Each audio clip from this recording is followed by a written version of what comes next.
All right, hello, fifth grade. So today we're going to do something a little different. So you will need today to print the candy cane template that I sent you. I'm sorry you have to print something, but you don't really have to print too much for me usually. But you'll probably want to print the candy cane template before class, and so you have something to trace. It's really hard because I've tried to draw a candy cane, and it's really hard to draw a candy cane neatly. But you'll need that printed candy cane worksheet.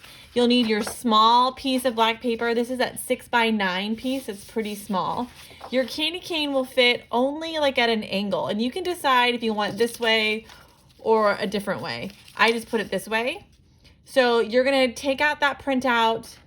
You're gonna cut out that candy cane, and then you're gonna take a white colored pencil, or you can even use a pencil, something you can see, and just outline your candy cane. When I was outlining my candy cane, I extended the bottom a little bit because I wanted it to be a little bit wider.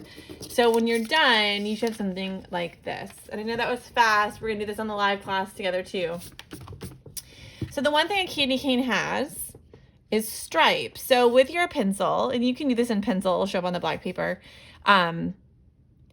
is add those stripes. And candy canes do have really thick stripes, but it's your candy cane and you can decide to do it however you want. Sorry, I keep bumping my camera holder. So I'm gonna turn my paper kind of sideways, and I'm gonna do curved lines. And the reason I wanna do curved lines is because, again, I wanna give that illusion that things are round. So try not to draw straight across lines. Try to draw those curved lines. So if I were to do a straight line, it wouldn't give that illusion. And we're gonna be working on the element of form and giving the illusion of 3D or dimension. So this will help. So go ahead and try your best to make your stripes with that curved line about the same thickness. It doesn't have to be perfect. It's really hard to do that. I'm just gonna keep turning my paper. And when you get to the curved part, it's okay if it gets a little smaller in one end because going around that curve. Again, we just want to draw in curves. We don't want to draw in straight lines. And I'm going to leave it like that. So that is really step one. And I know this went really fast because I did some of it, but we'll do this together in class. And we're only going to be working in 30-minute sections. I want you to be able to finish everything on our live call and then be able to turn it in, because I know you guys have a lot going on. I don't want to add to your plate too much, but I still want us to get something fun in. So I thought, what fun way to learn how to do the illusion of 3D, but using candy canes. Some people really love candy canes. Some people really don't like them. It just depends what your flavor tastes are. I just think when I think of candy canes, I think of the holidays and gingerbread houses and Santa, going to visit Santa, because he always used to give out candy canes. So then you'll need your oil pastels. You need your white oil pastel, and mine is broken down to a tiny little piece.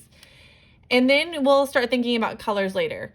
When you color your candy cane, you want at least 2 colors. I wouldn't do more than 2. I think it might get confusing, but you do you. But the first thing we're gonna do is take our white oil pastel, and we're gonna color a thick line going straight through the middle. And we wanna be careful with this. So I'm gonna start in the middle. And when you're using oil pastels, they're creamy. And we want it to be as close to the center as we can. So go slow and color until it feels really slick. So it tells me you got a nice layer. We want that.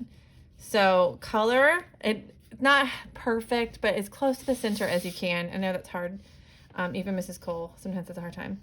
So when you want to make it feel nice and smooth. So when you're coming around that corner, you want to make sure you curve it. So go slow and take your time and take it all the way to the end.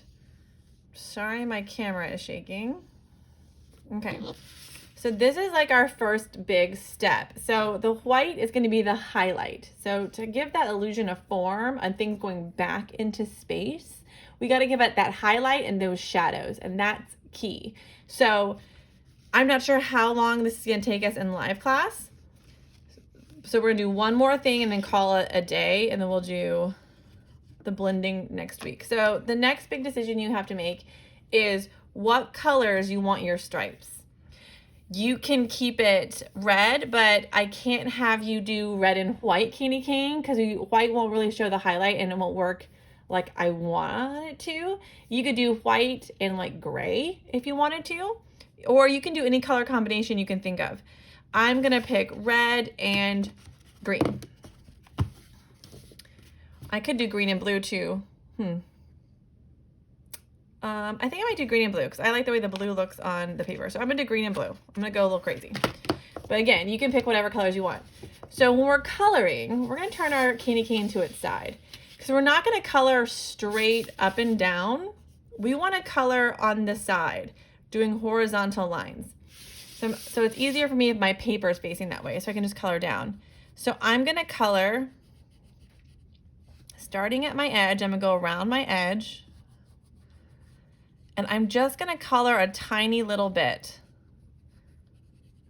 So there's gonna be dark blue. So if you're gonna pick blue, I know you have two blues, pick the darker one. We always wanna go with the darker color first, especially with the greens too, darker colors first, because those are our shadows. So I'm gonna just draw a little bit here, and I'm gonna color, again, I'm working, going towards the center. I can color the outline. So if you're going, you wanna color side to side, and you wanna leave some black, okay? And you can color your stripe here if you want, just give a section. So I know it's a pattern, so I could go skip every other one and do all my blues first.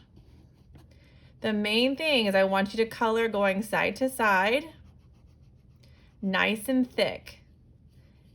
Okay, try to keep your edges clean. If your candy cane gets thicker, that's okay.